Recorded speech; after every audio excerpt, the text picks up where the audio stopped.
go ahead and grab our glasses. Yeah, always got that right here. Alright, let's find that monster within. Never try is the only sin.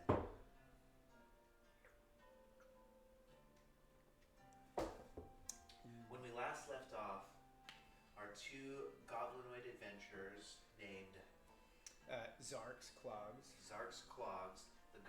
The hobgoblin, and Gleek, the bugbear, just ventured into the swamplands, the haunted swamplands, and encountered the Witch of the Wilds, who told them that they are disciples of the old gods, that they are disciples of the Titans.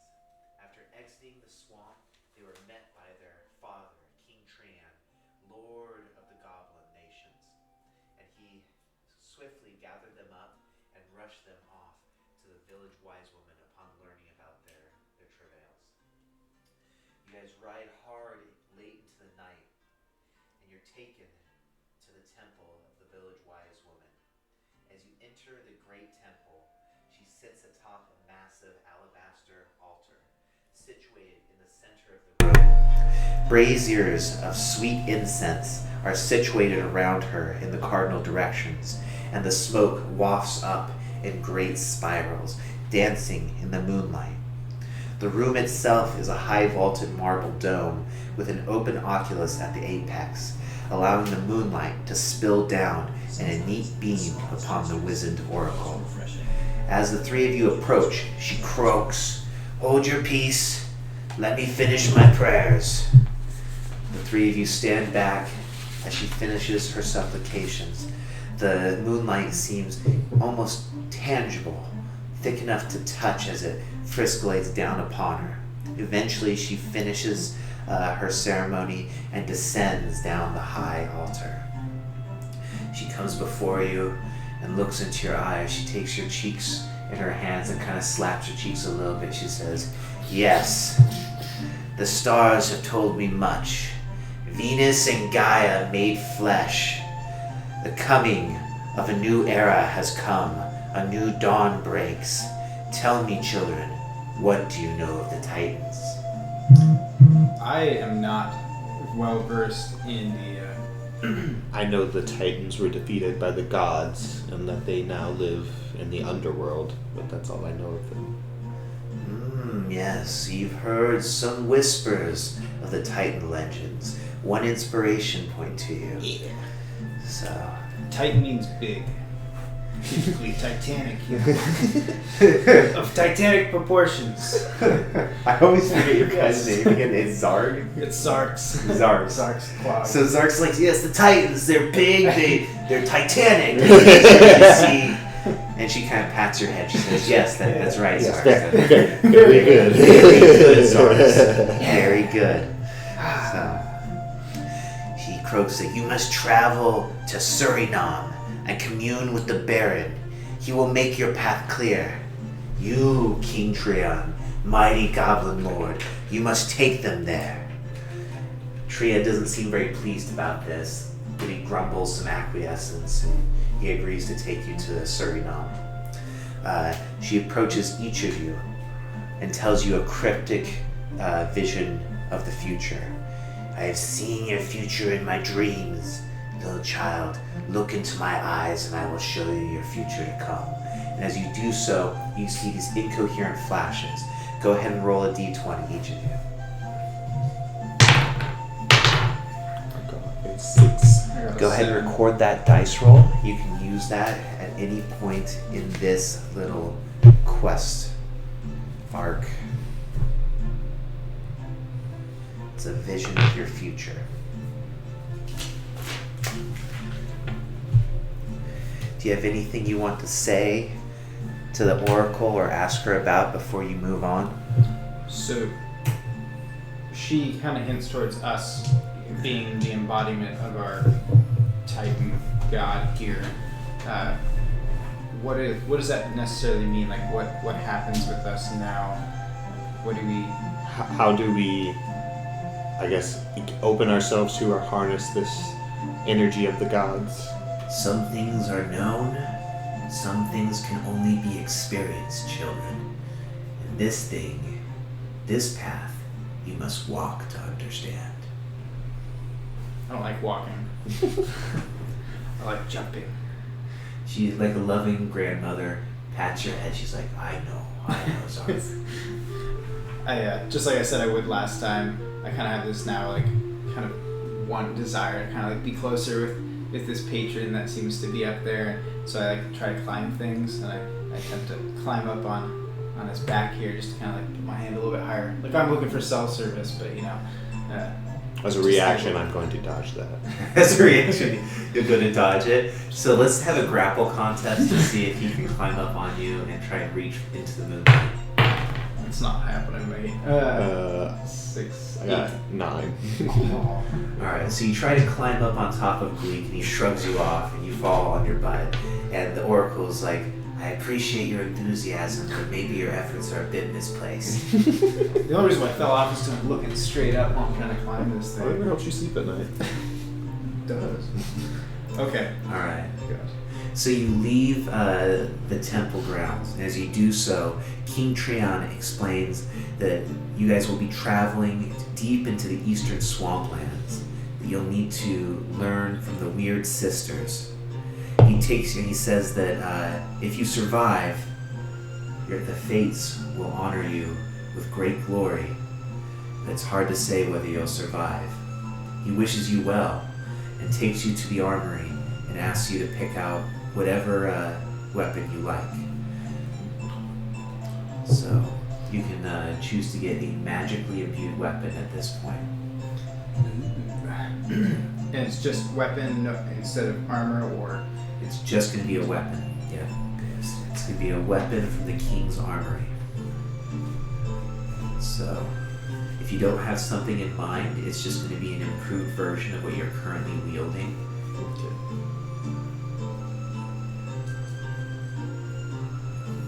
Let's see here. Gleek, what does your flail currently do damage? It does 1d8 plus my strength, so 1d8 is 3.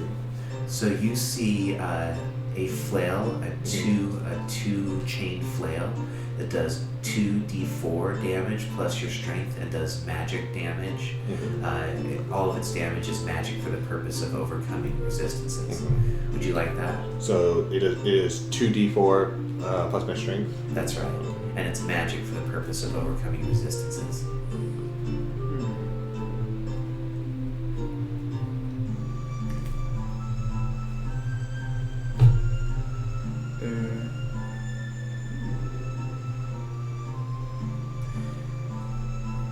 So there's 2 different types. I'm trying to stick with this mall aesthetic. There's 2 different ones I'm seeing. One of them is fairly simple. Basically, it. So do you want to stick with a maul, or do you want a great axe? I'm down with the mall. I like Okay. the mall. And what does the maul do? So the mall right now is a 2d6 and then plus proficiency strength. There's 2 different types of magical mauls that I'm seeing. One of them's a vicious maul, which basically when you roll a nat 20 adds 7 to your damage. But that's it. The other one is a hammer, basically, which adds bonuses to attack and damage rolls instead of having to roll the 20s. But So instead of doing 2d6, it does 3d4 damage, and it's magical for the purpose of overcoming resistances. hell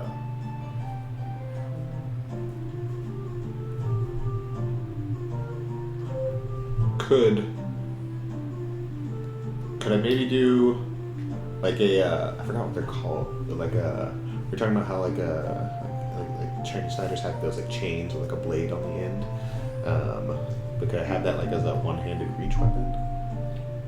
No, there's Okay, nothing no. in the armory like that. Okay, cool. And I'll stick with my magical foot. Alright. So you now have yourself a slightly upgraded and magical weapon. And your father looks at both of you and tells you to meet him tomorrow at the temple of the oracle.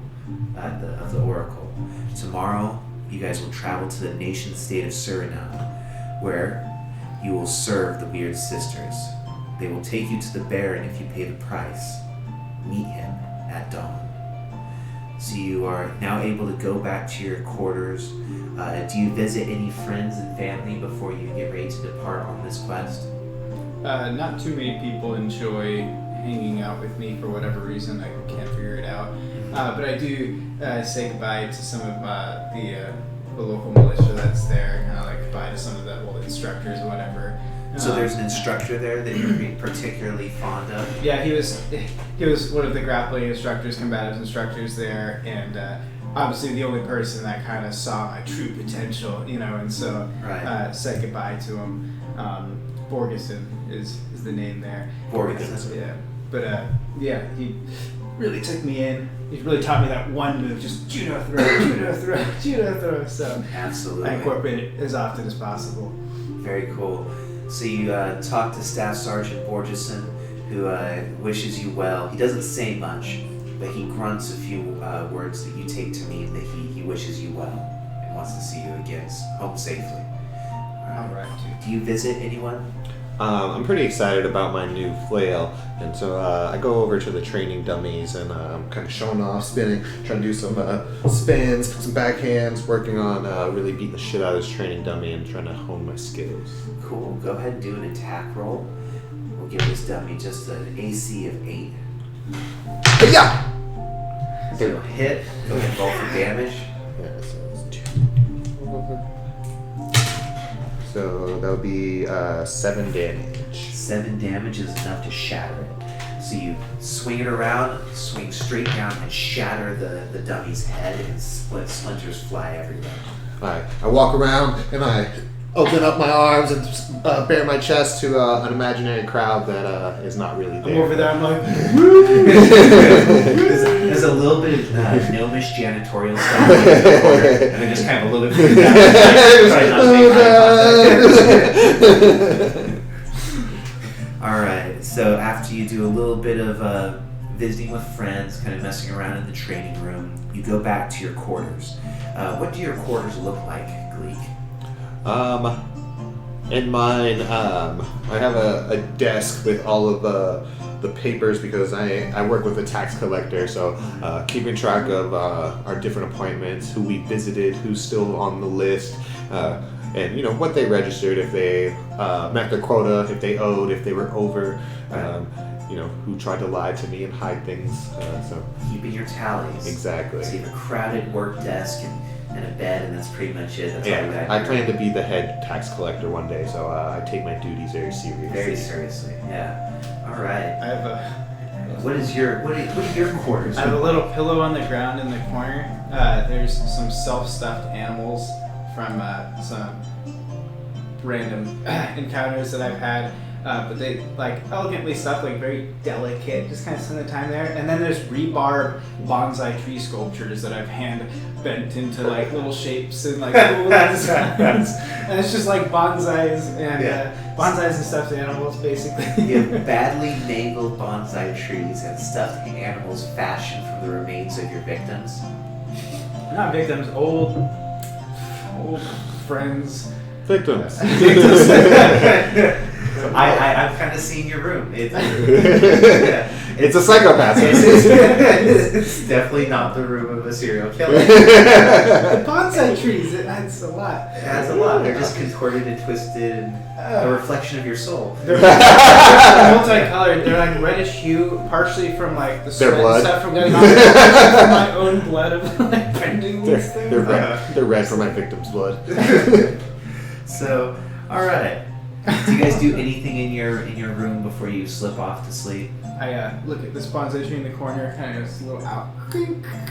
Look at it, wow, and then I lay down. This bonsai tree's already pretty twisted and mangled, and you mangle it still further, and you're like, just right. Got it. It's good. All right. With nice I just the head tax collector, who I've always looked up to and always wanted to be just like, I write down some little notes for some people that I've suspected maybe lying about how much grain and various crops that they have. So while I'm gone, I just don't want him to be taken advantage of, so I just leave him some notes. Very dedicated. Outstanding. So you rest well that evening. Although Your dreams are fitful. You don't know what lies ahead of you. And it's one part exciting and one part terrifying. You've never left the mountains that you've called home your whole life. And this is a fantastic adventure. When you wake up the next morning, you gather up all of your supplies. Is there anything in particular that you take with you that you want to take from the supply rooms? I just bring one of my stuffed animals. It's another little rabbit. It's a little rabbit. It's a little rabbit. It's missing one ear. Yeah. You've got some ear in your teeth. I grab just a hooded cloak, just kind of keep myself warm and covered, and I have it pinned there with a little badge from the king's tax collectors. Cool. Yeah. I do one little thing from remembering how wet the swamp is. I basically ask for just sheet metal, like just one little flat thing of sheet metal, and I have a couple of my rods from doing these bonsai trees. On the way, I'm going to try to fashion just this really crappy headpiece. It's just flat sheet metal at the top for rain. It's just flat. That's about it. Are there any explorer packs in here? What do you want from the explorer pack? Well, I'm just thinking, it has a backpack, a bedroll, tinderbox. Mainly the tinderbox. You mean one of these? Yeah, one of those. Yeah, you can have all that. Okay, cool. Yeah. Okay. So you set forth and you arrive at the temple that morning just after dawn. When you enter, you find that King Treon has killed 6 pure white doves and has drawn a unicursal hexagram with their blood. The smell of gore hangs heavy in the air, and he has arranged the dove corpses on the 6 points of the unicursal hexagram. As you get closer, you notice that King Treon is uttering incantations. He says, "Oh yes, good, you've arrived. You'll be ready shortly." He goes back to doing what he was doing, and after a short while of uttering incantations, a portal opens up. An etheric portal emanating phantasmagoric light ripples in the center over the unicursal hexagram. King Treon enters and beckons for you to follow. Is he going to leave those doves there? Just a quick question. The dove corpses are on fire with this sort of etheric phantasmagoric flame, blue-green flame. I follow him in. Yeah, we're just going to walk right behind him. As you two enter, you discorporate and you feel every cell in your body become nothing. And for a while there, you're a part of everything, and you're nowhere and everywhere, totally disembodied with the universe. After some time, a vast ruinscape appears before you as you find yourself materializing atop a mountainous pyramid akin to the Mesoamerican architecture found down in Mexico. The pyramid is decorated with feathered serpents and dragons. The ground on which you stand is stained with black blood from eons and eons of sacrifice. As you look over the vast ruined city, you see that it's populated by a great number of people. However, the ruins themselves have fallen into disrepair and are covered in moss and vines and trees. King Treon steps forward and begins to descend the pyramid. He says, "Follow me." I follow him and try to kind of match his steps as he goes, and don't want to get kind of caught out anywhere here, very unfamiliar territory. All right.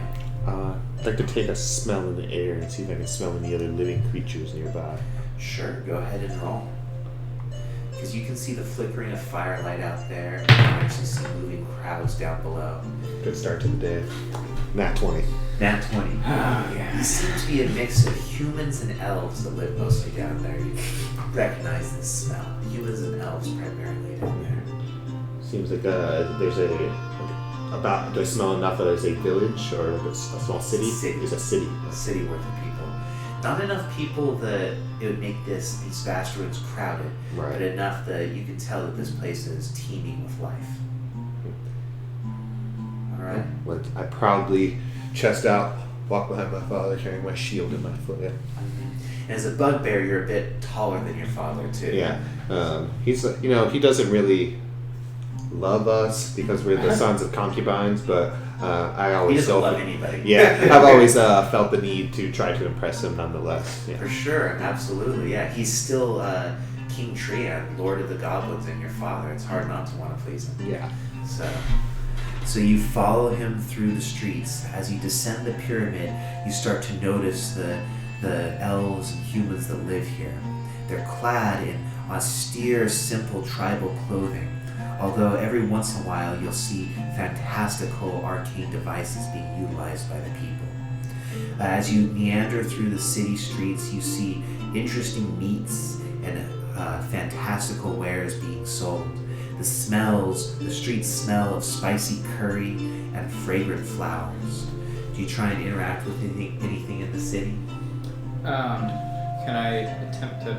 These flowers, are they just about, or are they in like a shop setting? You approach a flower vendor and you see these orchids and lilies, the likes of which you've never seen before. What types of flowers are these? They are orchids and lilies. That's all. Yeah, that's all I know. Yeah. I've never seen any You can kind make of a this. survival check to Yeah. see if you know anything more about them. Or well, I was trying to just like talk to the flower owner and see if he would just tell me. So you talk to the florist, and as you speak to the florist, they respond back in a broken common.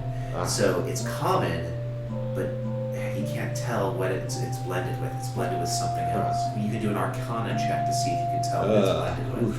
I've got no intelligence. I got an Move aside, boy. Mr. Big +1. Big +1 to your intelligence. Yeah. I mean, I got -1, so. I have 3.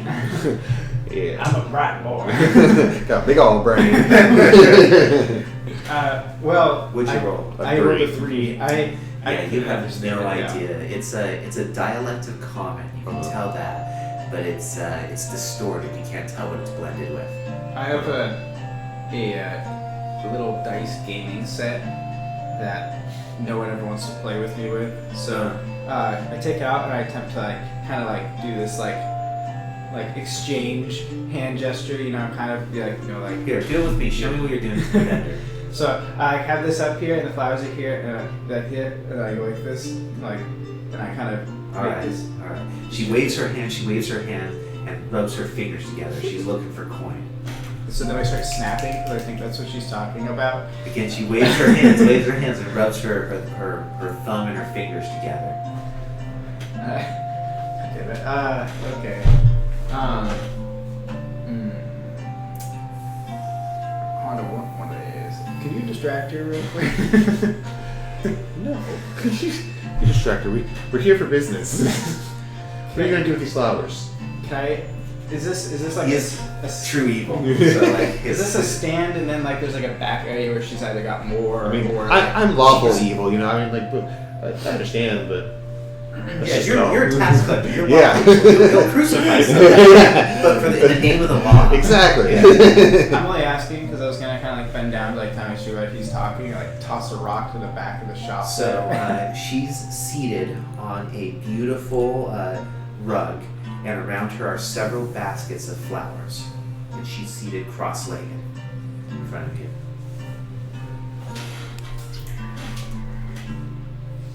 Fudge. Okay. Well, really wanted one of those flowers, but I guess I'll leave. I kind of walk away and I'm just still watching those two to see if there's even an opportunity for me to even snag one of these or not.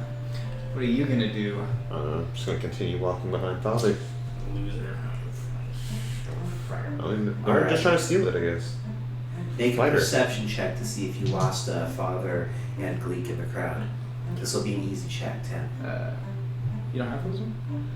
He's with Father. I told you, I'm following him. I have you that. beat it. That's fine, yeah. Alright. He is 7'1", so you're able to spot him over in the crowd. His posture's not great, but even with the schmuck posture, he's still head and shoulders over everybody else. Call me So- the collector. They call me the collector. Just walking around. I don't like hanging out. So, and you follow it in tow with Yeah. the tree. Yes. Okay. After traversing a crowded bazaar and winding down vine-choked back alleys, you descend deep into an endlessly spiraling staircase, and eventually, before you, is the flickering red neon glow of a sign that reads Midnight's Club, or rather Midnight Club. There is a gigantic guard clad in plate mail, standing cross-armed in front of you, blocking the entryway. He's got a giant two-handed claymore on his back.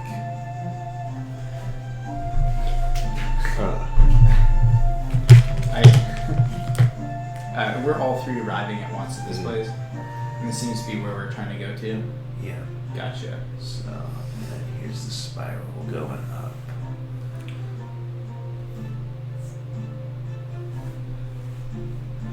So we're right here, just down here. Will you write Midnight Club, spelled M-I-D-N-I-T-E?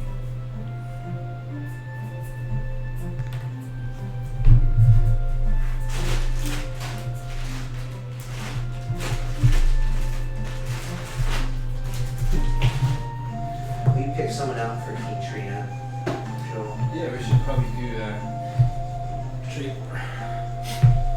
Cause he's got that crown. Fourth coin. Who's King Trina? Alright, go ahead and situate yourself down there. Thanks.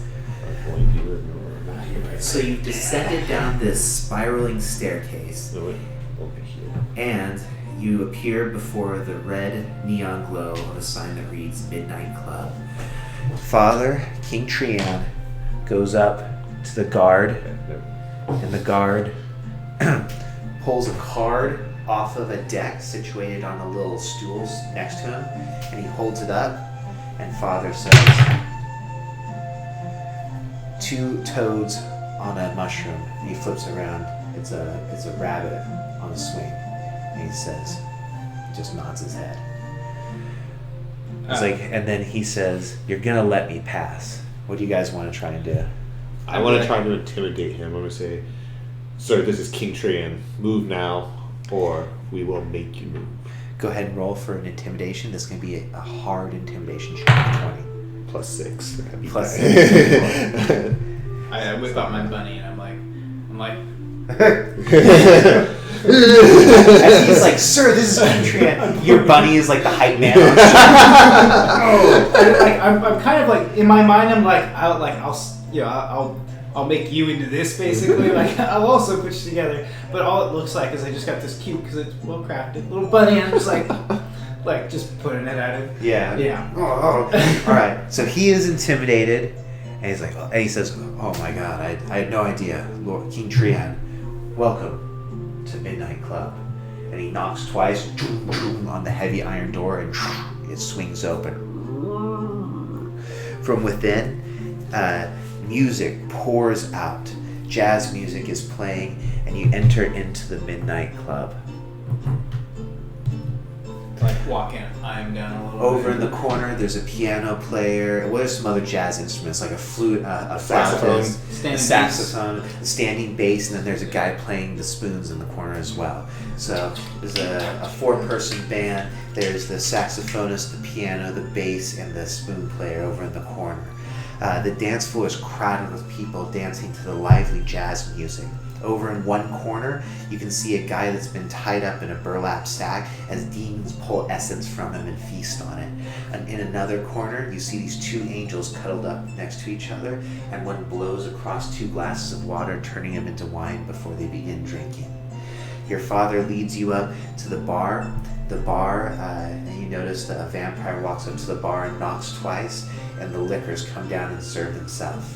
The bartender looks very bored. He's a tall tiefling, kind of in the Marilyn Manson type look, so he's lots of makeup, and he's dressed in submissive leather gear. Trian goes up there and asks to speak with the Weird Sisters. The man stops. And he says, "Who's asking for the Weird Sisters?" He says, "King Trian." He nods twice. He says, "Follow me." Trian says to you 2, "Don't get in any trouble. I'll be right back." don't get into any trouble. And then the bartender leads him back. So you now are in the Midnight Club. What do you do? I immediately try getting into the accidentally. Of course you do. This was the bar. Right now, Father just entered in through these back doors with the bartender. I have my flail on my waist right now, and my shield on my back. I am going to. We don't ever really get to drink much back home, so I'm going to go see if I can get a drink. It's called procure Alright, a beverage. so you go to the bar, which is now completely unattended, but every once in a while you notice these demons and angels and vampires and immortals coming up and knocking twice on the bar, and then the bar serves them. The bottle comes down and a glass will hover up and serve itself. And then I walk up and I'm kind of confused, almost not expecting it. It's going to be a wisdom check. Let's see how focused you were. Not very focused. I got a 3. Alright, so you're like, you try to visualize a Manhattan, but then you realize you don't know how to make a Manhattan. So like something I kind of heard of before. Yeah, so you're just getting like a big splash of bitters with a little bit of whiskey thrown on top. You're like, ugh. But you muscle it down anyway. You're like, you act like it's cool. Yeah, because that's what I assumed people drink, so I I don't know think how to it's make. super cool, and I also kind of notice these bottles going in and out, and I see him like kind of haphazardly get this weird ass drink, and I kind of think it's funny, so I kind of hop over and I don't like knock, I kind of like slam my fist down like twice, just kind of like playfully. Alright, I'm just you're thinking like- beer. Wisdom Just check. Beer. That's it. Yeah. A big bottle of beer slams into your hand with a wet slap, and it is cold and frosty and perfect. I feel like you write like I have a this. white ass mouth. I have like a little whiter than usual mouth. People commented on the time just because it looks really kind of weird, especially when I smile. They say, I "Show like- me that mouth, dude." I like basically put my mouth around like over half this goblet here, or this tankard, whatever is in front of me, and just It's a giant tankard. Like it's like a 64-ounce tankard, like you know, like the 7-Eleven super big gulps that they used to have to get rid of because they were causing like obesity in America. You basically get one of those with beer. and I just like slip, like even with my fingers, slip it over the edge of the tankard, just down. All right, let's see are you gonna try and chug this beer? I'm gonna try to check this beer. This will be an easy Constitution check. I got it, Carl. Don't worry. You get an inspiration point for that, Yeah. and you are drunk, so you're gonna have disadvantage on Sweet. ability checks. Okay. No place. Sorry. Oh yeah. Love Hit having another this guy one around here, here. just to have it in my hand. All right, and you have it figured out now, so you're able to conjure up the beer as you want. So, Yes, and wow. you're gonna struggle with it throughout the night. It's alright, I'll just It's it's not very good. I'm mostly just holding it to look cool, so I Yeah. don't need another. And that's the thing; it's mostly for show. If you keep ordering these like classy like apple martinis, like knocking twice, you get like an apple. You're like, it's cool. You bite into it. You're trying to hit on it. Teeth. I get this all the time. This is my drink. This is my. This is how we do it back home. It's a specialty drink, you know. I like kind of like try to give him some and like push his head into the tankard a little bit. Got some. Oh, here you go. And it's really good. It's really delicious. Is this enough that we need to make a grapple check, or is this just kind of? I'm not letting him make me drink it. So I pour it into his glass while he's like looking No. around. No. Damn it. You sure about that? Tim. I got more than that. So at one point he actually pops your head up like trying to give a kid medicine, and he goes like, and you're like, pop! You spray it on. He's like, all right. So you're currently engaged doing this for a bit. Do you do anything else in the Midnight Club? I tried to like do some percussion with the jazz team that's coming here. Like they're doing stuff over there, but I kind of come over and I'm like drinking heavily still, and I kind of find a solid surface and I'm kind of pounding to the beat a little bit. Just so you know, all the cameras shut down. Oh, it's fine. It's recording. Yeah. I'm kind of walking through, checking out the crowd, see if I notice anybody else that has weapons. Because nobody seemed alarmed that we walked in with a flail and a shield and served them all. So I'm assuming there must be other armed people in this building. You notice that some people are heavily armed, other people are not. Does it seem to be like a large number of armed people? A large... Like what percentage of the crowd? Like maybe like 10% of the crowd? I would say everyone is either armed or looks like they could handle themselves. Pretty tough crowd. Alright. Yeah. So, as you can tell us, don't get in any trouble. I'm sure people down here do some pretty shady stuff. Is there a... As you entered, you saw demons feasting in one corner and angels loving in another corner. Is there a coat check room? Maybe where somebody left some armor I could steal? I have an idea. So, in a break of one of these songs here, I kind of want to go up to the stage a little bit, kind of hop up on the stage, and be like, how's everybody doing tonight? And I take out my bunny, and I'm going to try to make I'm going to become a ventriloquist for a little bit here. Make a little dummy out of it, and kind of... This is the dance floor area. I'm going to attempt to do some ventriloquism and be like, happy to have you all here tonight. Alright, so they're going to immediately start playing the music over top of you, and the spoon man is who leads off. It's really great. And then the jazz music blares in, and people start dancing around you. So I just kind of jump up and down. That's how I dance, apparently. That was rude. Kind of look at him in a little bit of sadness, but I just start jumping up and down as loudly as possible just to dance. You're going to dance? Yep. Alright, performance check. Oh, yeah. These boots were meant for dancing. All right. Yeah. You actually dance really well. And the spoon man is like... Never seen someone jump so well. Yeah. Alright. Do you do anything in the Midnight Club? I'm just kind of taking it all in, standing there with my terrible tasting drink, pretending to enjoy it, and just kind of waiting for Dad to get back. Alright. Dad returns. You're not really aware of it, but he grabs you by the base of your head and actually picks you up by your head, and you kind of kick your legs a little bit, and he pulls you back over here. And he said, I told you to stay out of trouble. You two, come with me now. Dad's mad. I told you.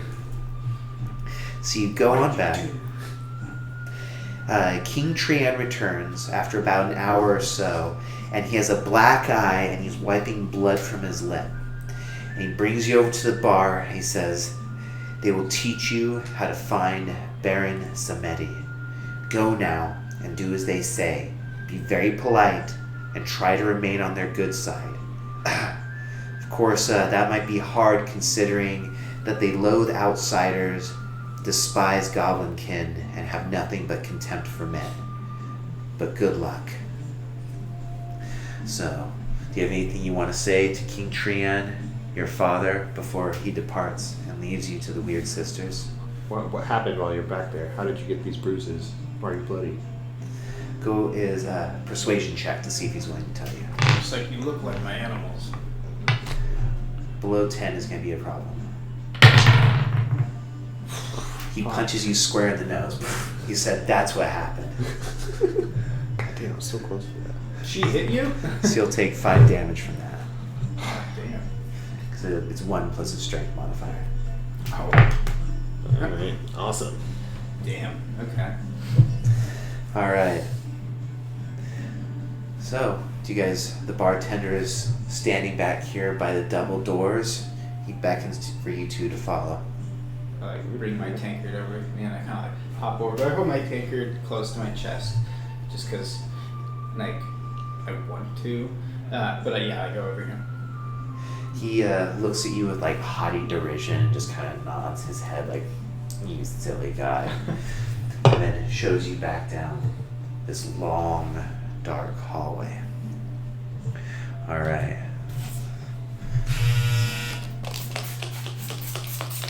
Would you kindly?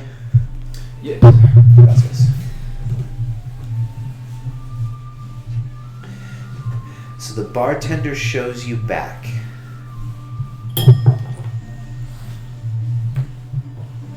Or does he? The room is dark. Dark enough that you can't quite see the walls, which is strange considering you guys have dark vision. It's a preternatural darkness, an unnatural darkness. there are offerings of chickens and doves and gold coins and rum and cigars at their feet. They are arranged shoulder to shoulder, all three of them, crammed tightly on this one little pedestal. They are cloaked in black trench coats, and all of them wear dark sunglasses with side visors so their eyes can't be seen. All of them are, the middle one is oldest with gray hair, the one to the right is slightly younger, and the one to the left is actually quite young. The old one speaks, and she says, "So you have come to learn the ways of the old gods, have you?" Be like, out of necessity and curiosity, yes. "And what makes you think you are strong enough for that kind of knowledge?" Show her my buddy. I am Gaia's champion. She laughs. She says, "Ho, ho, ho, ho, ho.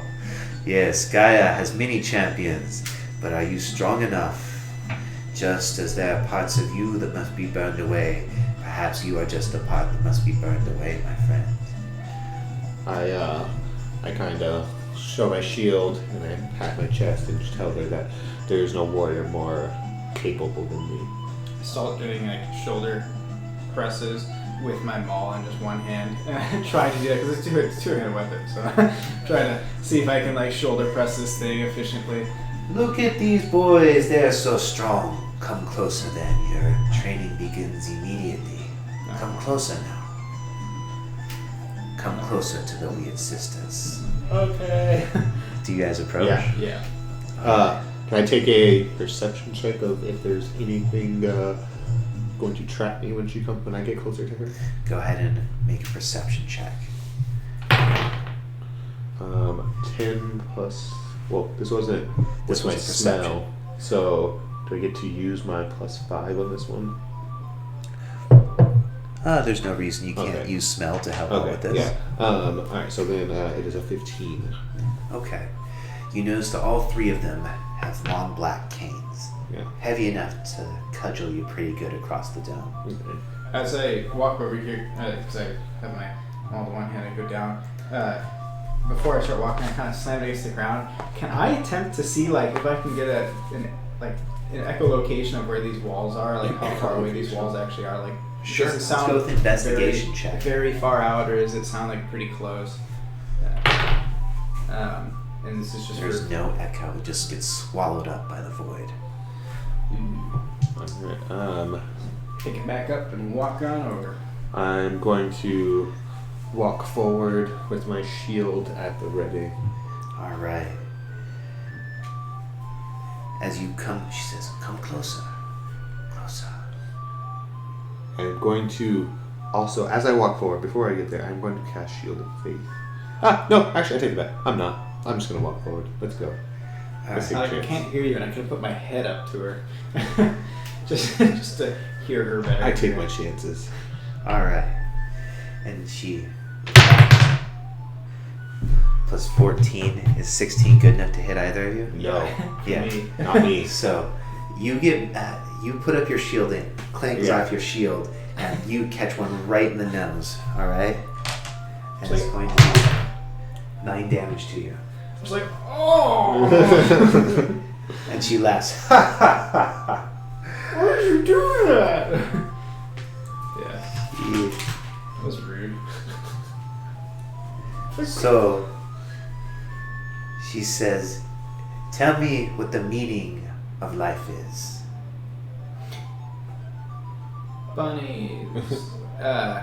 To, let's say, to live and then to die.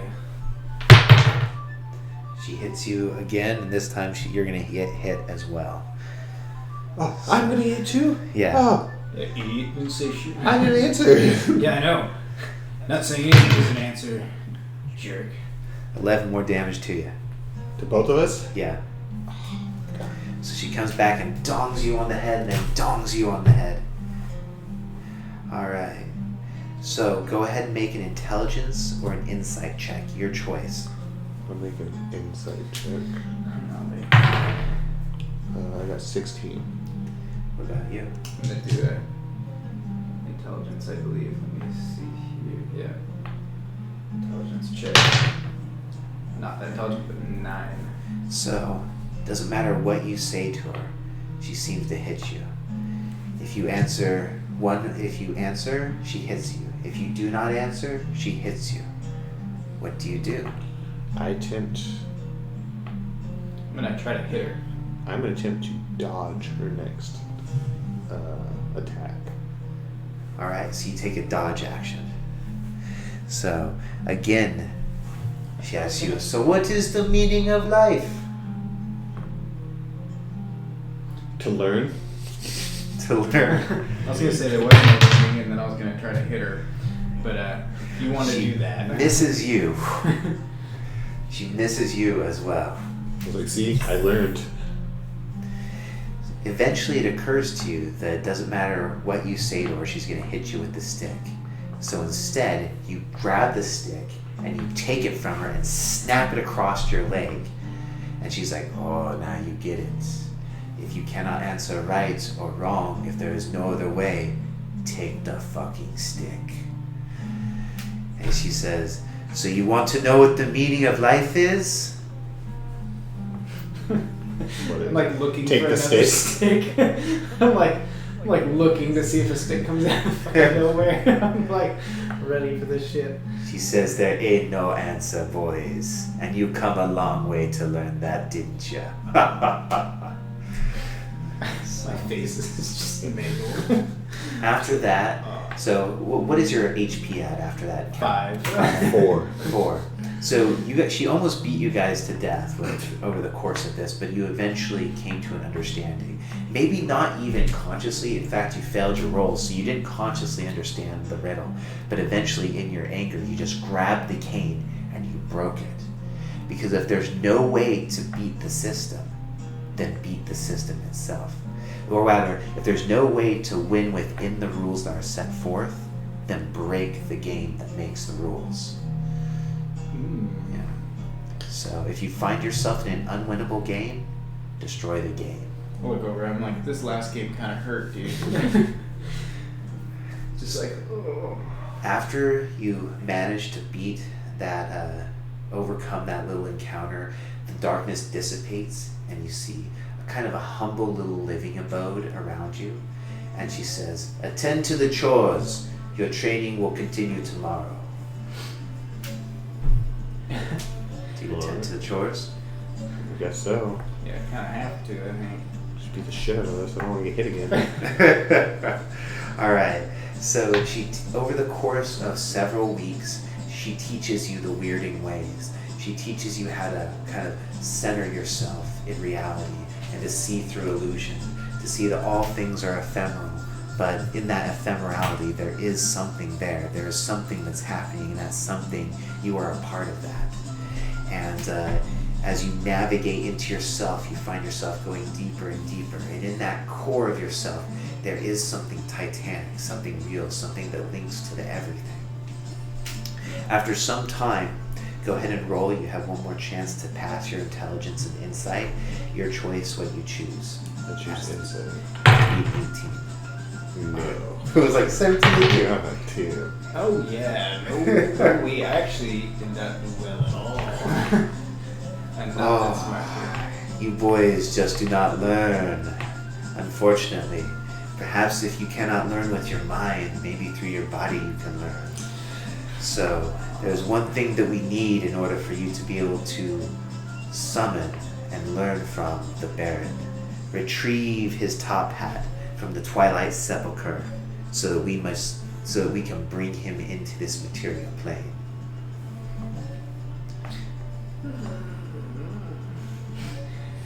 Okay. Guess we have to. Is there anything we should know about this top hat? Why this top hat specifically?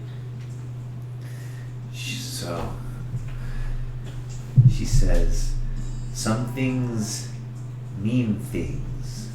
Symbols of things are more powerful than the thing themselves. This is a symbol of a thing, a way, a portal to make something real. That's good enough for me. Yeah. Let's go get this top hat. All right. So she tells you where you can find the Twilight Sepulchre. It's on the very outskirts of town, and you'll have to ferry out to a kind of a separate island from the rest of the city. There's a ferryman near the docks that will take you there for a few copper pieces, and she tells you how to find the ferryman. Alright, is there anything that you want to do? Don't think so. There's no. Let's see. I guess there's not. I'm ready to go ferry out there. I don't really have too much purpose here. Actually, while we're doing this, I'm trying to create that umbrella headpiece for rain and whatever else I might be able to use it for. But kind of like bending rebar and stuff like that. Okay. Because you're in the swamp, there's a light drizzle, like a mist, and you hear it kind of peeing off the top of your hat. Super freaking loud. It's just, and it's kind of heavy too, because it's just flat. So there's no time I move my head. It kind of pulls with it for a second, and then like the water tips off. You know, It's starting to rub a part of your head a little bit raw, but you're just gonna own it. You're just like, I'm not taking this off. Next time I find like a little animal, I'm gonna kind of create some padding here. Yeah. All right. So you go in search of the Twilight Sepulchre. Yeah. Yes. All right. You make your way through the cities of Suriname, down over to the dockworks. You find the ferryman named Siddhartha, and he sits there eating some rice and greets you warmly as you approach. Is there anything that you want to say to him, or do you just want to basically cut to the chase and have him ferry you across? Like, have you done this before for anyone? Oh yes, I handle the dead. I take all the dead out there. Let's just head over with them. Hopefully we don't die too. What's the payment for being able to get across this thing? 2 copper pieces. I have no copper pieces. I have See, that's why you need a 15 check. gold pieces. Gold will do finally, but they'll take 2 pieces of it.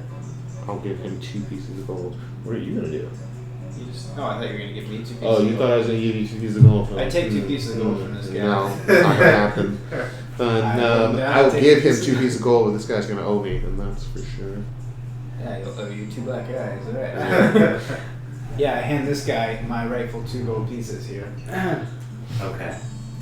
So you each give him 2 pieces of coin, and he begins to ferry you across. The mist is thick, and as you approach, the ferryman seems afraid. He says that there's an uneasy feeling in the air. As you get closer, the fog parts, and the foreboding spires of the Twilight Sepulchre shimmer in the moonlight. The obsidian architecture shimmers brilliantly in the stars and seems to reflect back the light in an almost liquidy way. As you come up on shore, the ferryman wishes you well. All right. Would you get us out some terrain? Yes. What do you need? There's some tombstones and a stone building.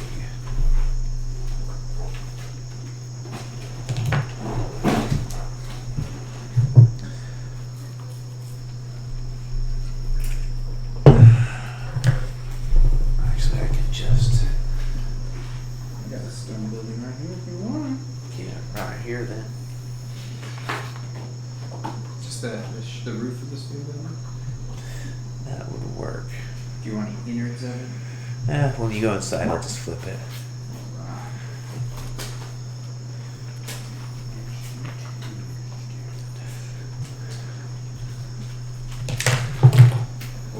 Sorry. Flat stones. Do you want this side?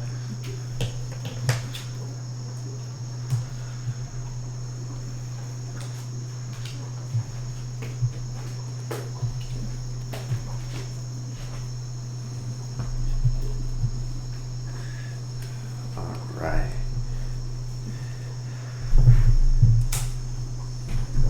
So, Before you is the Twilight Sepulchre. Its obsidian spires reach high into the night sky. Dense fog drifts through the tombstones and across the obsidian structure. What do you do? I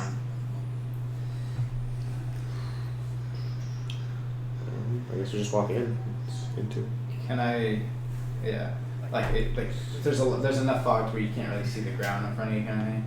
Now you can see the ground in front of you, but not much more than 30 feet around you. Okay. As you walk by, you see that there's fresh offerings of hens and rice and gold and perfumes laid at these various tombstones.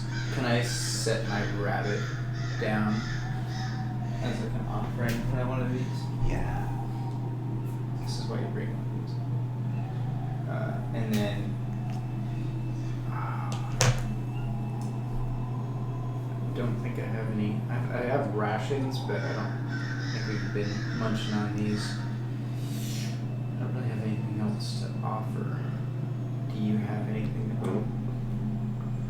to take off my headpiece and kind of put it over here. I don't know if it's not really alive though, or even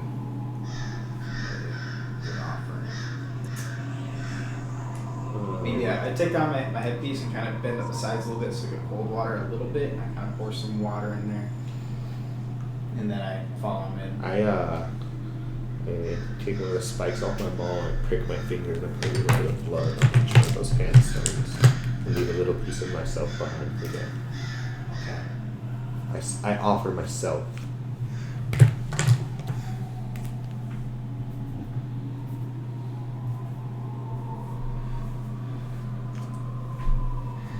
All right.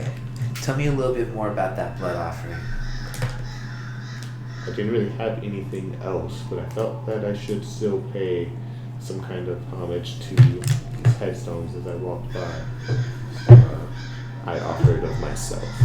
All right. You can offer 1 HP per tombstone to be able to do that, okay? So, Oof. I was gonna say that would kill me.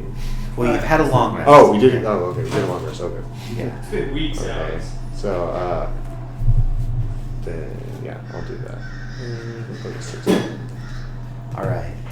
So you take your dagger and open your veins and offer a blood sacrifice to each of these tombstones, and then go up to the doorway. Now it's a heavy iron door with a thick lock on it. What do you do? Does it look like this lock's been used quite a bit? Yes, it does. And it's heavy lock here. Can I go up and just kind of like pull out to see if it's actually locked? The lock itself is laid into the doorway. Do you make an investigation check to the door? Is that what the reaching out to the lock was about?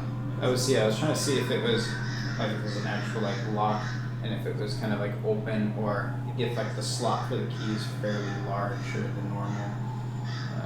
But yeah, I can do an investigation check. Sure. Here. It's not really too good. 8. Yeah, you can see that there's inscriptions on the door, but you can't really make sense of it. Do you want to try to read that? If you can. I mean, I only know Goblin and Common. Yes. Well, I meant like maybe like an arcana. No, that won't let you overcome not knowing the language. Yeah. And the keyhole itself, is it large or is it like a key-sized hole? It's a key-sized hole. Do you want to like try to like put your hand on it with the blood here? See if it does anything? Do you want to try to put your hand on it with the blood again? Do you want to try to put your hand on I've it? already done a lot. Why don't you do something? I like try one half-hearted attempt at being like open sesame, and I'm assuming nothing happens. So Nothing happens. I Open sesame. No. take a little ornate dagger, and I have kind of like chisel it out as well, and see if I can kind of see it around the lock there and see if anything happens to it. So none of you have a lockpick kit, do you? I don't. Alright, so it looks like your only option is going to be to try and bust down the door. I'm going to smack this door. Okay. Alright, are you raging or are you regular? Well, the raging doesn't help me Gives necessarily, you an advantage on strength checks. but it's not a strength check because I'm trying to. Try to bust Get it. him That's the thing. Well, because I'm trying to attack it, right? It's still, you're applying your strength to it. It's a strength check. It's a strength-based weapon, but it's not. He's literally telling you it's a strength check. If you want to make it harder on yourself, Joel, go ahead, I guess. Is it like, correct me if I'm wrong, like let's say you're like trying No, to because you're open trying to break something. a construct and you're using your strength. You're just I was trying to use bust a it. weapon, is the thing. I It's was trying still to applying your bust it. strength. You're not using it dexterously. If that's me like saying you could use a weapon and try to pick the lock. Are you trying to do that, or are you gonna try to bust like, it you basically bust the lock with it. with is your what I'm strength? So roll the damn strength check. I'll roll it, and then I don't know why you're arguing it. It's strength. 18 for just raw strength. You bust open the door and you hear the springs of the lock shatter and the iron doors slam loudly open and moonlight pours into the sepulchre. The air turns so cold and a feeling of wrongness enters your bones. I attempt to light a torch and try to walk in here. You go on down here, and it's a catacomb. Shelves and shelves of bones line the wall. As you walk, bones crunch underfoot. Skulls are arranged in massive pillars in either corner, and they're stacked tens upon one another. In the far end, there's a pedestal with a black suede top hat sitting on top. Can I do an investigation of the ground and see if there seems to be a path that's usually traveled, or I guess the path that's usually traveled here? Doesn't seem to be, but there is a lot of bones. You can't even see the ground underneath you. There's so many bones. And as you look around, you can actually see there's a couple of corpses wrapped in linen, still in states of kind of fleshy decay. Ew. Can I use my maul and kind of, almost as like a push broom, and kind of walk forward with these bones out of my way? Sure, you kind of prod around as you go forward. Mm-hmm. You won't be able to get the bones out of the way because There's too many. there's too many, but you can kind of push around like you're prodding and feeling ahead of you. Do you want to do so? Yes. Okay. So, you approach the pedestal with the top hat. The moonlight seems eerily strong as it shines upon this hat. And the hat doesn't seem dusty or tattered at all. It's beautiful, suede and top hat.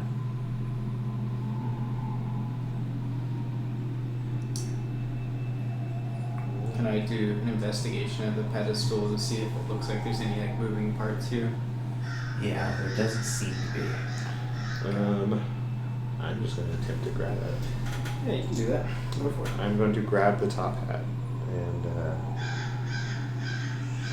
take a leap of it. Alright, go ahead and roll a d6. 3. 3. Go ahead and roll a d4. And it's going to be 1, 2, 3, 4. Okay. Oh, sorry. I'll leave it with yours first. What was the d6 roll again? 3, right? Yeah. Alright. As you pick up the suede hat, energy starts to swirl around you, and 3 skeletons take shape. Roll for initiative.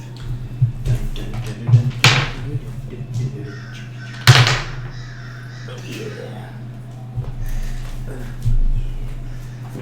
Alright. What'd you guys get? I got an 11. You got an 11? I got a 19.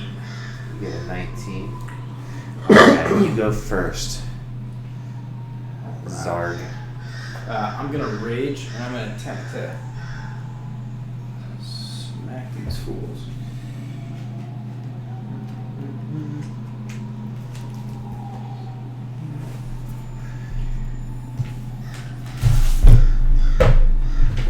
Right here. Okay. And I'm gonna attempt to smack this first one right here with my Widowmaker. Do it. 11.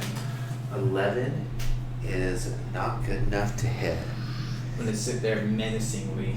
So as you swing, it actually grabs your maul with its bony hand. It shatters many of its fingers, but it's able to grab hold of it and parry it away. All right. Next up, we have Gleek. Go 5, 10, 15, and I'm going to attack with my flail. Did not hit. You miss. All right. Next, it's the skeletons. First one will attack you. Plus 4 is 15. Good enough to hit? For me? Yes. All right. So that's going to be 1d6 plus 2. 8, but you're raging, right? Yes. So 4 damage to you. All right. Next one will step up and also try and hit you. It's over here. 15's also good enough to hit you. That's 4 damage. I'm going to let you do the rage calculations, okay? Yeah. So you'll knock it down to 2. Next one will go 5, 10, and it's going to attack you, Leek. He's going to miss. Alright, back to you. Alright, I'm gonna attempt to whack him one more time here. Hopefully, just put a little bit more oomph in this. So make sure he doesn't stop it with his hands. 17 to hit. 17 hits. Good. 13 damage. While applying my 13 damage. 13 damage is good enough to kill him. Do you want to describe it? After the first one where I kind of like went up and he stopped it early, I put a little bit more oomph into this and just cleaved right through, just hearing cracks as it went down, and just full on bludgeoning damage, just all the way down. Just shattering him to bits. It's this guy or this guy? Not this guy. This guy right there. Alright, you're up. Alright, I'm gonna attack this guy here with the flail. That's plus 5. 11 does not hit. 11 does not hit. Alright, back to the skeletons. First one is going to attack you, Zard. It's going to hit you. And it's going to hit you for 5. So 2.5. Right. Next one will attack you. It's going to hit Gleek. And it's going to do 6 damage to you. Alright. Next up. gotcha. This is round 3, correct? Yes. Okay. I'm just gonna attempt to go for another hit right here while I'm raging. First hit. The old And raging I'm hit. not. I actually critically fail at it and end up kind of letting go of my maul as it goes, and it swings down to the ground. And you smash your big toe. Alright. Next up. Alright, We another have- swing of the flail. That'll hit. That one will hit.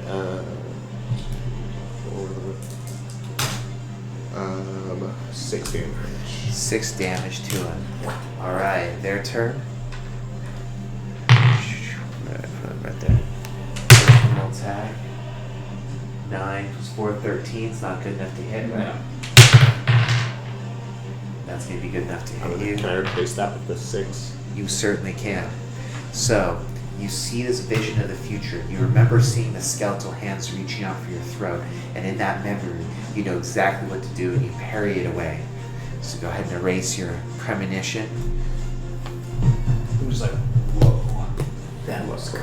Alright, now it's the end of 3 rounds. The energy is still swirling around you. Go ahead and roll a d6. There's going to be 6 of them. Roll a d4. Sorry, 1, 2, 3, 4. Yeah, I didn't like stop because that's what that was. 1, 2, 3. 1, 2, Keep fighting. 3, 4, 6. 2, 3,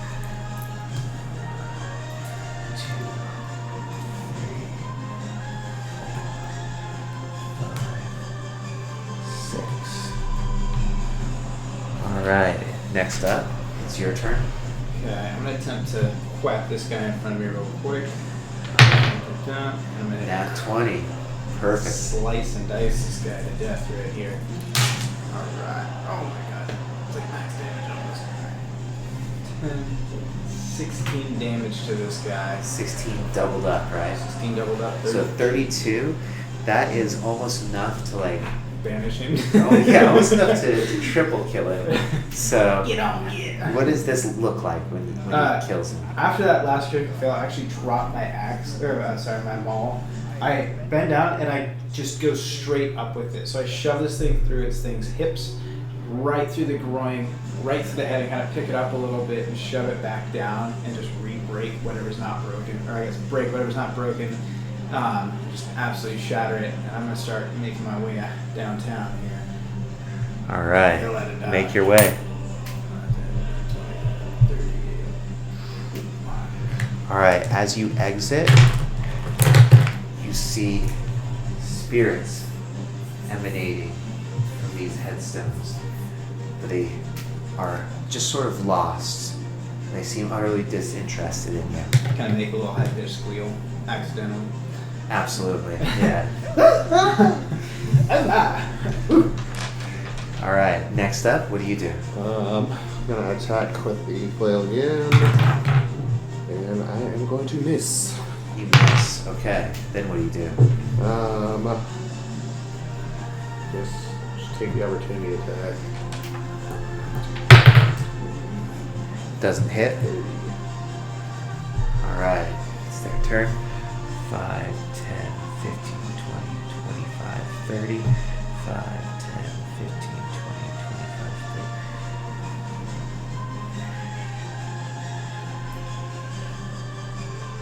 30. All right. One's going to attack you. It's going to hit. Hits for 8. All right. As you try and escape, one jumps on your back and starts stabbing you in the jugular with a dagger. I can attempt to, I'm gonna go. Yeah, I'm not smart to do. Do you think you go before they do, right? Yeah. Okay. I'm gonna attempt a shove action. Shove this guy back into here. All Or right. just backwards. Strength contest. Opportunity attack range. And I have advantage on strength throws right now because I'm still raging. So this is with athletics, and it's plus 6, 17. 17 beats his 14. Alright. All right. Shove him back a little bit. Shove him back in there.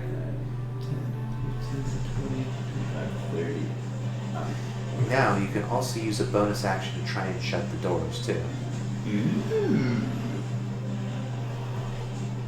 Yeah. Can I try to shut these doors? Bonus action shuts the door. Oh yeah, doors are things. All right. So you push him back and slam the door shut. Gotcha. All right. Next up, we have your turn. What do you do? Well, the doors are shut, so I guess let's just try to get out of here. 5, 10, 15, 20, 25, 30. All right. Next up, it's going to be skeletons. Yeah, maybe I should have ran back a little bit. They're going to try and open up the door. They're going to have to beat an easy check of 10 to open it. And I'll be there they soon. pull it open. And this one will be able to attack you. It's going to be good enough to hit you. It's going to hit you for 8.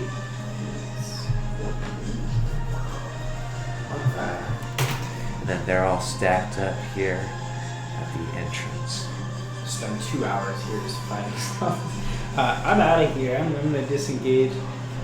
Actually, I'm going to take the opportunity to hit and dash so we can keep catching up to me.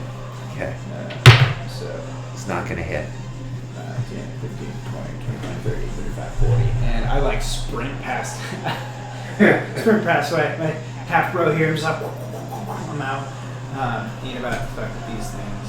So you guys swim back Oh to crap. the main parts of the city. Yeah, if it felt like a long boat ride. Yeah. All right. You guys swim on back, and as you make your way away from the island, you see the skeletons gathered on the shoreline, chattering and brandishing their blades at you. You have succeeded in recovering the Baron's top hat. Hell yeah. So, you return and the Weird Sisters are a little bit troubled. They dump out the swamp water from the top hat, and a frog also falls out. And they're like, well, this will do. This will do indeed. Not too much trouble, I presume. Just a little. Alright. Lastly, we have challenged your mind. We have challenged your body. Next, we will challenge your spirits. And she said, they explained that you need to prepare an offering of rum and an offering of cigars. So, which one do you guys want to prepare? I would love to make this. What do you want? Just get the rum. You'll do the rum and you'll do the cigars? Actually, you have fine fingers. You got little dainty hands. I usually crush things. I can crush whatever needs to be crushed with this malt and hops. How does that help with the? I guess I'm not good here, actually. Yeah. Yeah. What do you want to do? Go crush some tobacco. Rum. Kids. Rum, Yeah. cigars. Cool. Which makes a lot of sense, because Gaia will do the rum and then Venus will do the cigars. Right. So, That's how I crush go ahead and things. make a roll to see how well you prepare them. This can be either an insight check using wisdom or a religion check using your intelligence based off what you've learned from the Weird Sisters. And so, I have to do religion, sir. I know a lot about cigars. 13. You got a 13. Mm-hmm. You got a nat 20. Yes, yes I Alright, sounds did. good. That's a really good stogies, man. Yeah, that's a really good study. Yeah. The Alright. tobacco leaves are just crushed in such a way that it really just releases It really aromatic releases the flavor. pleasantry that cannot be understated.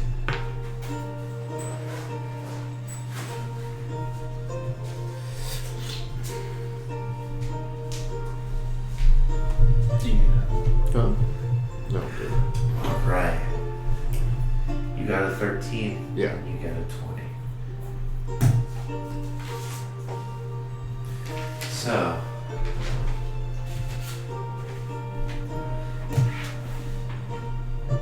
You've prepared the offering for the Baron.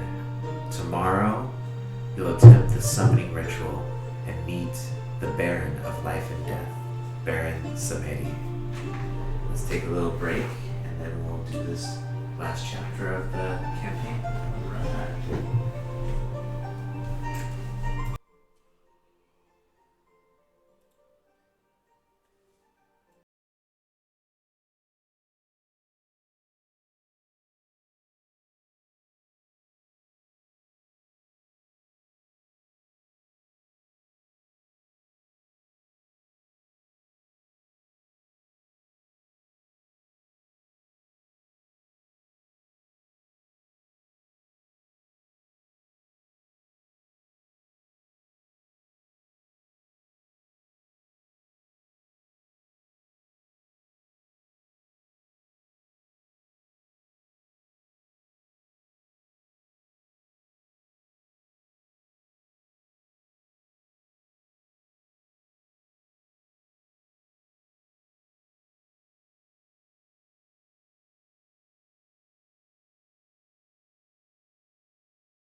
I didn't mean to do that. Yeah. Alright. Didn't mean to. Total accident. Yeah. Whatever. We're getting a stream. You let me better. Emily, this is yours. Yes. Okay. Yeah, hold on. The next morning, the weird sisters guide you deep into the swamp to a small hut. They guide you through a small antechamber where a bunch of animals are arrayed in cages, and there's a young woman sitting in the corner with a distant look in her eyes. As you pass through the threshold of the antechamber, you notice an elaborate pattern drawn on the floor, almost as though it's a net.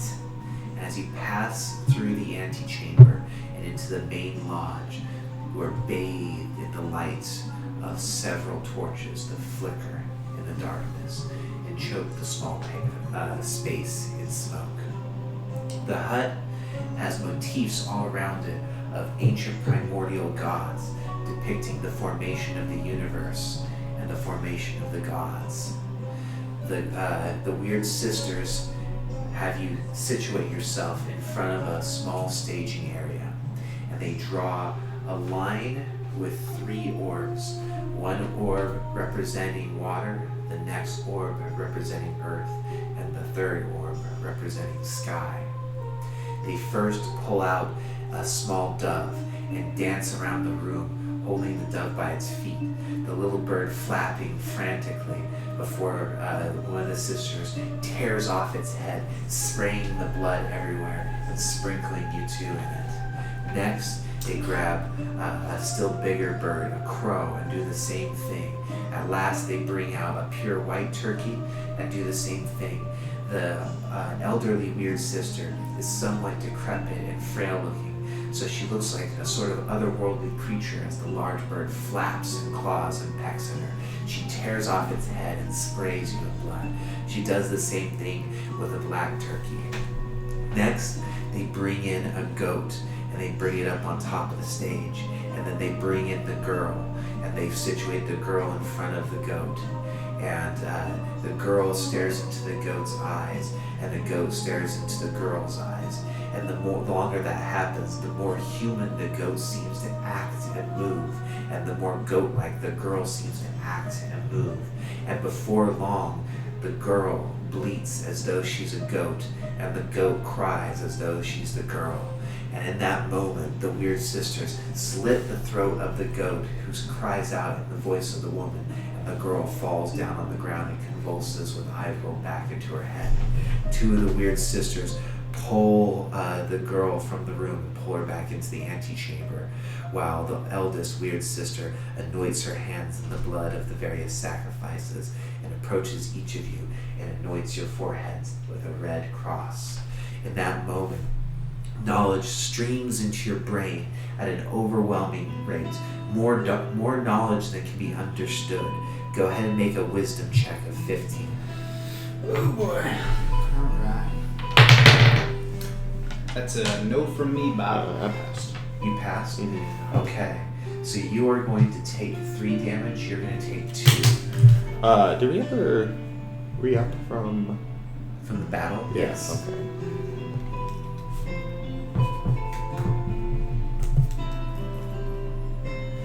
Alright. So you're still awash in this psychic turpitude, and you have to make another check. Keep going until you pass or you die.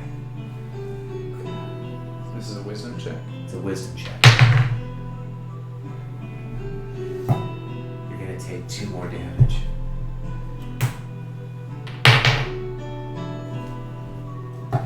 You're going to take 4 more damage. Typical.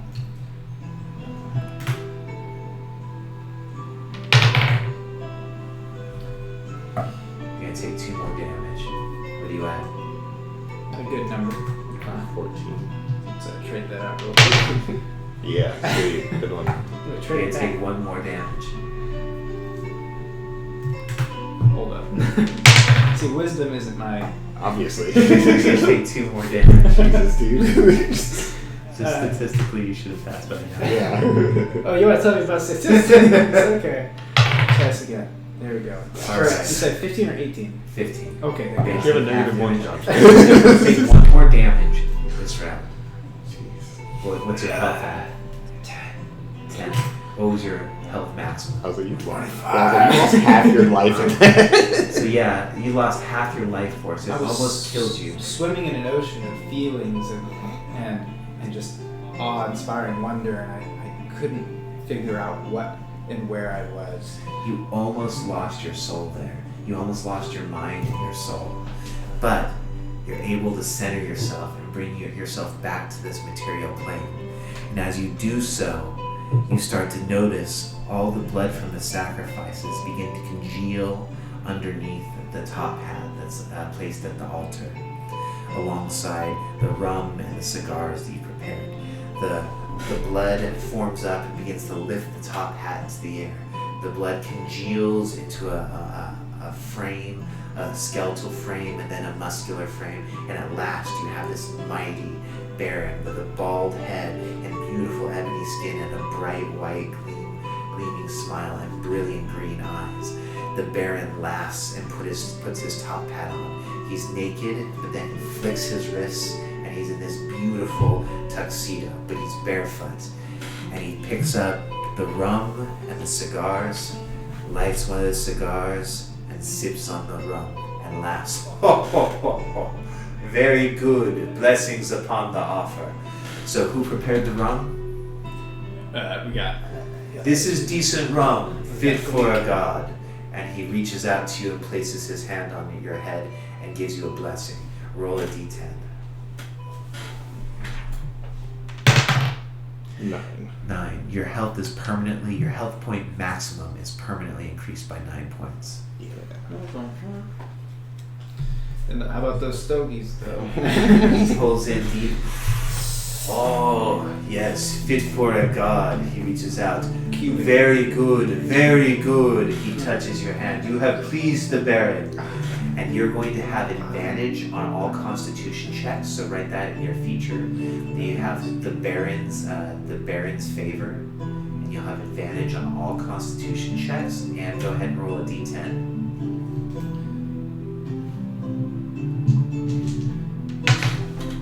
4. Your hit point maximum is increased permanently by 4. Oh yeah.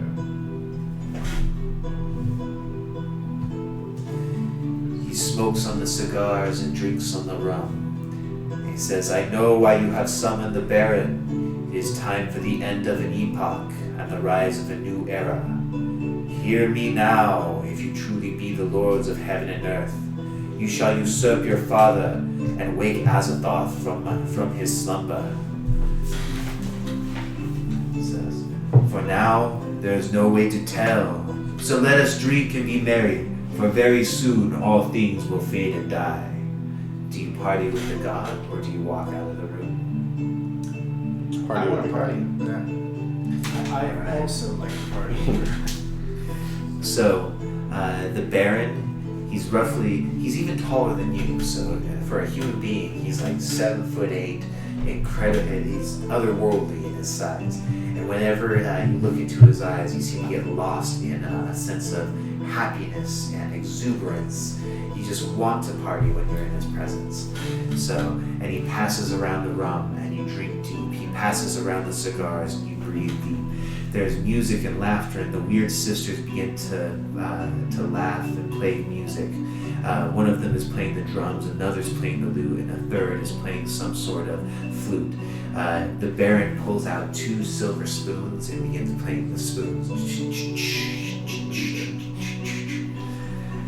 After a long night of partying with the gods, with the god Baron Samedi, everything goes black. The blackness takes you, and it seems to go on forever and ever. The vast, until finally you start to come to. And as you start to come to, you find yourself in a vast expanse of inky blackness underneath. It's a sort of liquid about 2 or 3 inches underfoot. And as you stick your fingers into it, it's gooey, but then drips off you perfectly and doesn't stay stuck to you.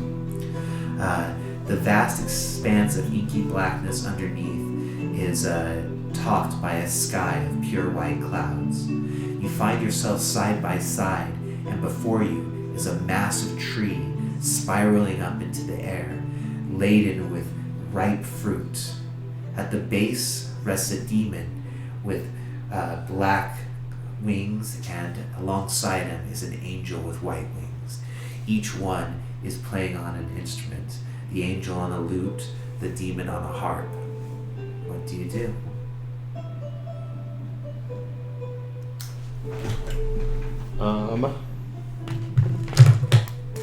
I'm going. So there's a harp, a flute, and what was the last? A harp and a lute. I'm going to attempt to dance along with the band here. Even though I don't have performance, I'm still going to take my chance. I think I would like to do the same thing as well, please. All right, go ahead and roll performance checks. I also have performance. In fact, I'm usually I did get a 21. I got a 2. You dance awkwardly and you dance beautifully. And you dance for many hours, and your bodies don't seem to tire, and time stretches out around you. But the angels and the demons keep playing, and eventually you grow weary. So then, I'd like to persuade them to stop playing. As you approach, they look at you and say, "What brings you to this domain?" We were here to fetch an item for the Baron, and then he invited us to celebrate with him. So we stayed for a moment just to partake in the festivities. But now we are quite tired. Yes, and we would enjoy quite much if we could stop dancing now. It's like, feel free to stop dancing. All right, well, I guess let's just stop. The expanse stretches out before you in a featureless void, except for this large tree that's laden with fruit. Around the tree, a serpent, roughly the biggest serpent you've ever seen, twirls and winds itself about the tree. Kind of walk up. I have this affinity for animals, but The angel who stretches forth his hand says, "Do not approach the tree." But it's got fruit, and I kind of like, yeah. You can tell that there's like some like genuine hesitation because I'm hungry after dancing and everything else, and it looks so tempting. Yeah, I know. It looks so tempting. All right, go ahead. Be tempted. I'm just saying it's tempting. Eat it. You sound tempted. I just said I'm tempted. I know. So eat it. Yeah, but you told me not to. When have you ever let anybody in this campaign tell you what to do? This guy's got a. The angel and demon trade off word for word. As one says one word, the next says the next. And one starts with the sentence and the next finishes it. And they explain, before you is the tree of the knowledge of good and evil. Partake of it, and you shall be as God, knowing good from evil. All right, I'll eat it. He's like, Oh, nice. I will not permit you to. Can I intimidate him into letting me eat it? This will be an impossible check. Not 20. Got 3. Can I say how, like, isn't it my choice to be able to choose to have knowledge or not? Like, or to accept the knowledge of good and evil or not? You must accept the travail that comes in seeking knowledge. I accept that. I'm already going through plenty of it already. He's, the angel and demon smile at you, and they say that you have not begun to struggle.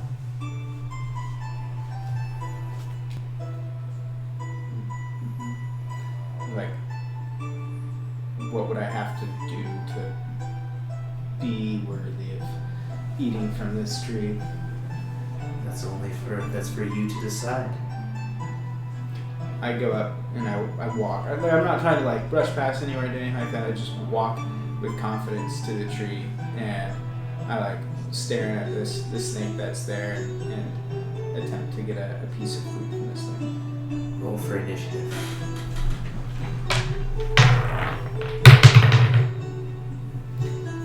They rolled a 15.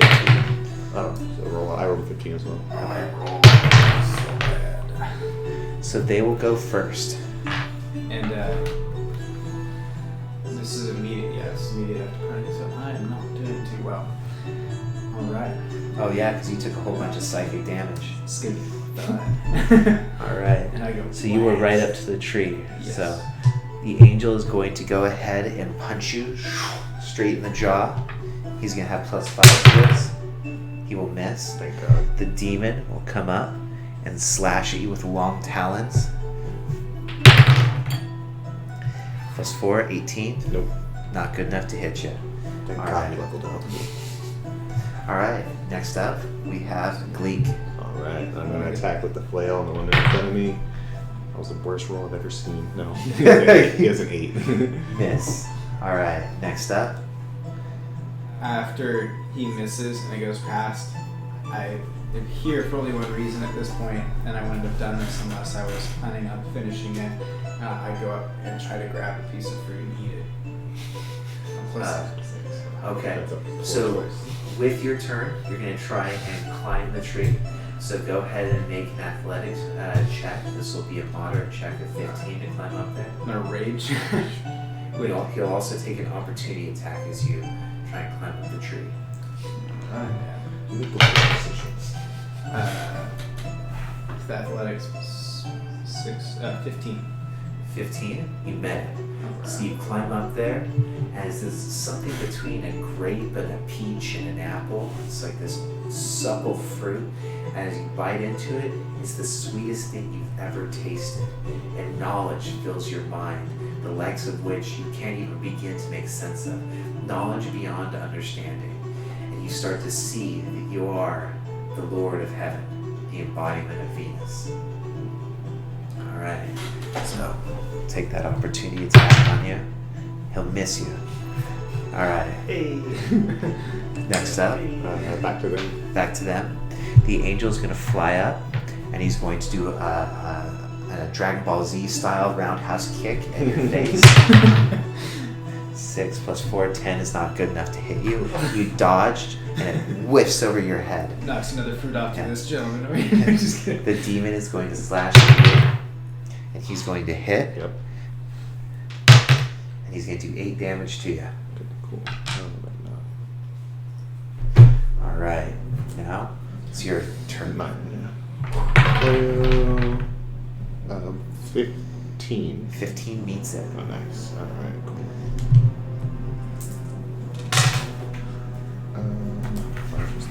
38 damage. 8 damage to him. Alright. Your 2 flails crack, one into his head, the other into his shoulder, and you hear a sickening crunch as his ebony bones shatter under the force of your flails. Alright, next up. After eating this fruit in what feels like an eternity later, but it was only like a split second. Yeah. Snap 2. This thing tries to kick at me, kind of dodge out of the way.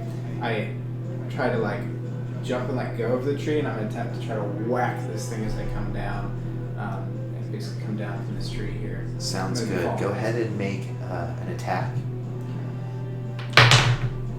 It's not gonna hit because it was really difficult to get that maul up and Yeah. And you're gonna fall, and you're gonna fall prone. Okay? and then with the rest of my movement. Because you critically failed, and fell off the tree, I'm gonna say you're not prone for this one, okay? Totally found out Alright. it was a quit. Next up, it's the angels and the demon. The angel's gonna come up. Sweet. Dun, dun, dun, dun, dun. He's gonna be able to hit. Replace that with a 7, please. Okay, so Premonition. misses. Oh, no, yeah. Okay. So, but you can replace it with Yeah. a 7. So, He's at advantage. Yeah. so you have this image of the angel swooping down and doing a superhero landing with a knee straight down on your head. But because you saw that in advance, just as he comes and lands knee down, you move your head out of the way and it crushes down right next to you. All right. Hang on, thin ice here, dude. Next up, we have the demon that's going to attack you. He's going to be able to hit. He's going to hit you for 6. Hit me? Yep. Yeah. Right. I'm gonna pop up here. You Stop pop your up. Oh, Oh, wait. it's your turn. Oh, that's right. Alright, plus 5 is up there, 15, so that does not hit. Fuck, dude. I have Doesn't three hit. rolls today. Alright, now it's your turn. Alright. Pop up here. Stand, meet this thing's gaze, and I'm gonna attempt to just fucking, basically bat this thing in the face. Just slug it. Nat 20. Okay. This is where we pop off, as they say in the business. Alright. 7, 4, 11, 13 damage, and then double that, 26. 26 damage to him. So you almost cleave him in two, and his blue-green blood spills out in front of you. And I just kind of meet its gaze the whole time, intently, almost passionately, just. You get very excited by the gore. We're not quite sure, but it looks like you have a chubby. So, all right. You start ting. What the fuck was that? Next up, we have the angel, who's going to attack you. And he's going to hit you. And he's going to hit you for 10. Oh, God, no. I'm down. At 10 exactly. Were you raging? Oh, I was. I'm not down. For a brief second, read out, and then. I'm like, All right. Next up, the demon's going to attack you. 6 plus 4, 10. Nope. Nope. Okay. Alright, Alex. Sorry. Gleek. Gleek. Gonna. I am going to attack with the flail. That one will hit, and as a bonus action, I am going to do a thunderous smite. So Oh yeah. Now that you're level 2, don't you have your divine smite abilities? I do, but I'm using thunderous smite, which is a spell on Okay. that. So I would get 2d6 on top of that. So of course, so that's 2, so we get 5, and then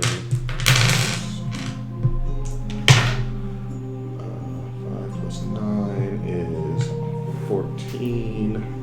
So 14, and he has to make a strength save or be pushed back 10 feet. He makes the save. Yeah. But he takes 14 damage? Yes. Alright. I like how you push someone back with a flail. Like, ha!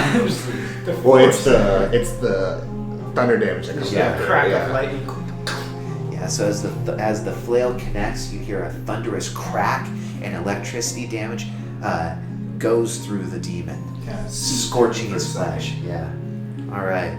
Next up, we have you. Just made a connection. I'm trying to follow it up. Kind of come straight down on top of this thing here. It's- 14. Wait, no, 14 does not hit. 14 doesn't. 15 is their AC. No! I mean, no. Darn. Alright. Next, the angel. Doesn't hit. The demon. Plus 4, 19 is good enough to hit. Oh wait, no, that's not a reaction, it's a bonus action. Damn it. 2 plus 4, 6 damage to you. And I'm down. Alright. You're down. Next up. I'm gonna attempt to whack this bad boy again. Once Do it. for all. Come on. Yes! There we got it. Alright, let's see. 4, 8, 9, 10, 11 plus 4 is 15, 17 times 2 is 34. That kills the fuck out of him. Do you want to describe it, or should I? I would like you to, please. Alright. So you do a golf swing going across his hip. His hip crunches and he buckles over in two, and he flies like 15 feet as though you just home run hit him in Super Smash Bros. And he seeps slowly into the black muck and it consumes him. God. Alright. Next up we have the demon that approaches you and attempts to jump on your chest and slash out of your throat. Oh, God. 18. Yes, he hits me. Oh, God. It's gonna be a reroll. 8 plus 4, 12, 6 damage to you. Both Down down at now. 1. Dang. Fucking kills. Of course, I killed the big one. Alright. Blackness overtakes you. And when you come back, you're going to have, because you managed to partake of the fruit of knowledge of good and evil, you're going to have advantage on insight checks. So just write knowledge, fruit of knowledge, and then next to it you'll have advantage on insight checks. You are both now level 3.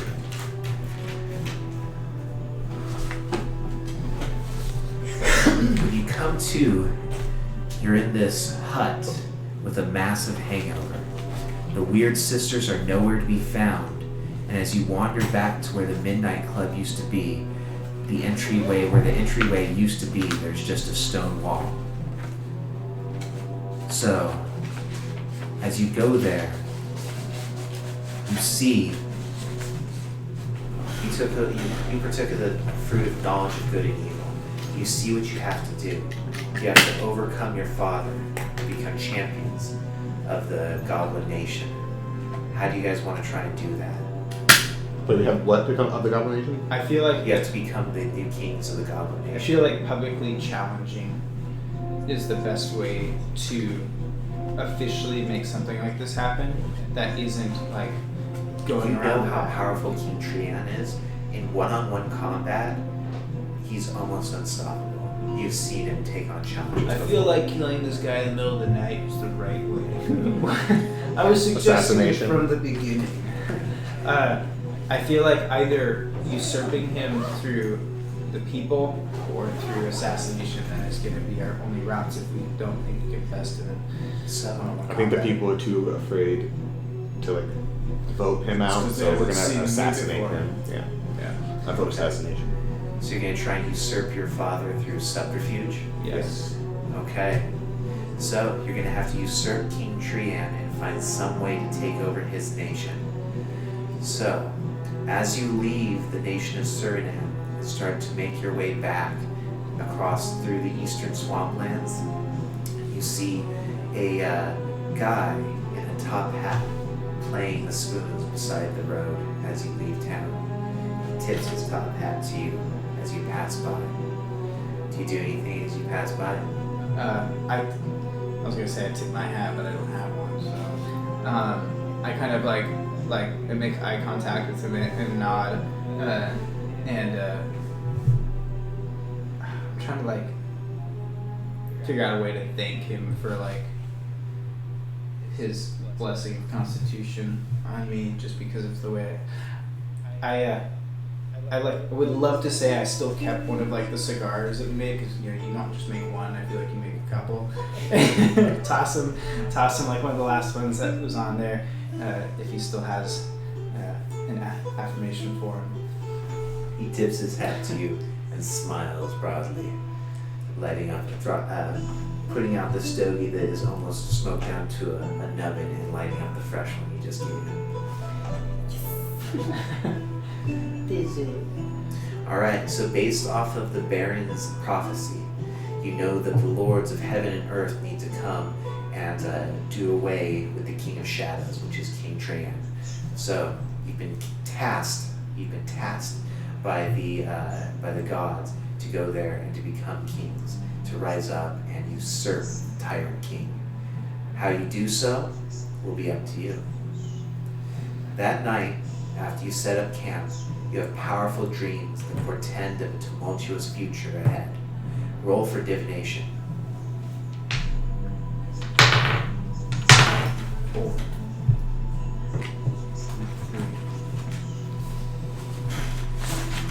Your patron Titan appears to you and declares you are Vidi Titanus, the vengeance of the Titans, harbingers of a new era. They give you visions of your future and guide you. You have images of the castle and the two of you united as kings, joint kings of the Goblin Nation.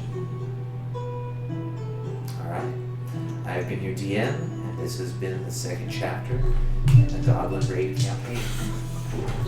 excited! I realized I should have used an inspiration point to kill that damn angel! I guess I could have did that too.